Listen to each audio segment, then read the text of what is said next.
Kontrollet e përbashkëta kufitare One Stop tashmë funksionojnë në pikat kufitare me Serbinë dhe Kosovën, ndërsa me nënshkrimin e marrëveshjes me Republikën e Shqipërisë do të përmbyllet procesi vendosjes së këtij sistemi modern me të gjithë qinjtë që nuk janë pjesë e zonës Schengen, njoftojnë nga Ministria e Punëve të Brendshme. Nga MPB bëjnë të ditur se tashmë është ulur koha e pritjes në pikat kufitare ku ky sistem është në funksion.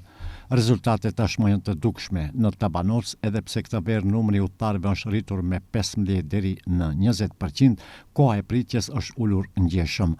Të njëjtën gjë e mundsuam edhe në Blac Hani Elezit, ndërsa me bënien në funksion të sistemit në Jazhinc Globoqic e përmbyllën zbatimin e kontrolleve të përbashkëta me Republikën e Kosovës, thuhet nga MPB-ja. Me zbatimin e sistemit One Stop, qytetarët përfitojnë një ndalesë të vetme, një kontroll të vetëm kufitar dhe kohë dukshëm më të shkurtër pritjeje.